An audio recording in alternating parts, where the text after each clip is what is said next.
अत्यंत दुखी होकर किस लिए पृथ्वी पर भ्रमण करते हो? हे द्विज, यह सब मुझको बतलाओ, मैं सुनना चाहता हूँ। ब्राह्मण बोला, हे प्रभु, मैं अत्यंत दरिद्र ब्राह्मण हूँ और भिक्षा के लिए पृथ्वी पर घुमा करता हूँ। यदि मेरी इस दरिद्रता को दूर करने का आप कोई उपाय जानते हो तो कृपया पूर्वक मुझे बतलाइए।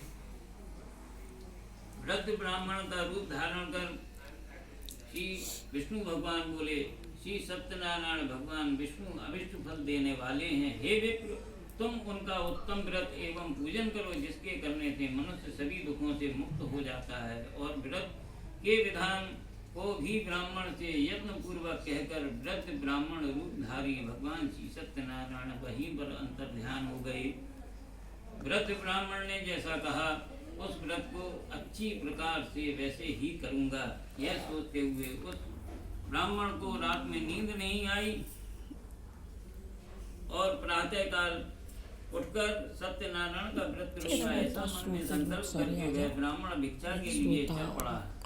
उस दिन ब्राह्मण को भिक्षा में बहुत सा धन प्राप्त हुआ। उसी धन से उस ब्राह्मण ने अपने बंधुओं के साथ भगवान श्री सत्यनारायण का व्रत किया। इस व्रत के प्रभाव से वह श्रेष्ठ ब्राह्मण सभी दुखों से मुक्त होकर समस्त संपत्तियों से संपन्न हो गया।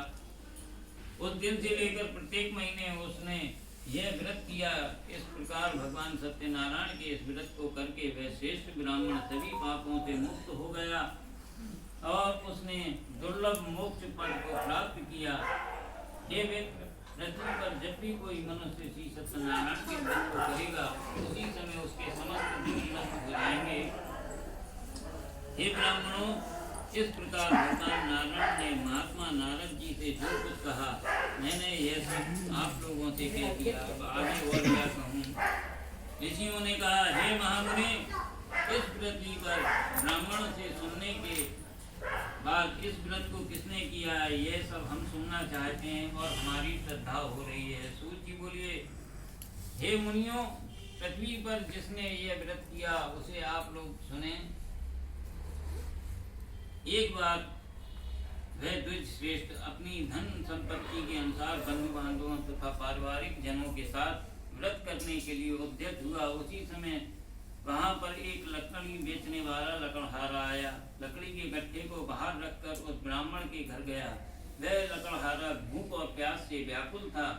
वह उस समय ब्राह्मण को व्रत करता हुआ देखकर प्रणाम करके उसने पूछा, हे ब्राह्मण देव, आप यह क्या कर रहे हैं? इसके करने से किस प्रकार के फल की प्राप्ति होती है? विस्तार पूर्वक मुझसे कहिए।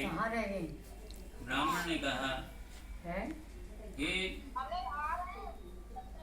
बंधु, यह श्री सत्यनारायण का व्रत है जो सभी मनोरथों को प्रदान करने वाला है। उसी के प्रभाव से मुझे ये सब महान धन धान्य की प्राप्ति हुई है।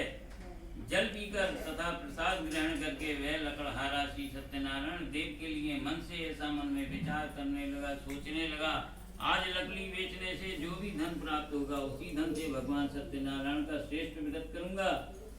इस प्रकार मन में चिंतन करता हुआ वह लकड़ी को मस्तक पर रखकर उस सुंदर नगर में पहुंचा जहाँ धन धान्य से संपन्न धनवान लोग रहते थे। उस दिन उसने लकड़ी का दूना मूल्य प्राप्त किया। तदंतर प्रसन्न हृदय होकर वह पके केले के फल, शर्करा, घी, दूध, गेहूं का चूर्ण सवाया मात्रा में लेकर अपने घर आया।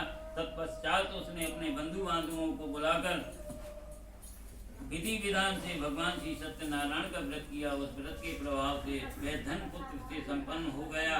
इस लोक में अनेक सुखों को भोग कर अंत में सत्य पर वैकुंठ लोक को चला गया। इति श्री स्कंद पुराणे देवखंडे श्री सत्यनारायण कथायां द्वितीय अध्याय गुरु श्री सत्यनारायण भगवान की जय।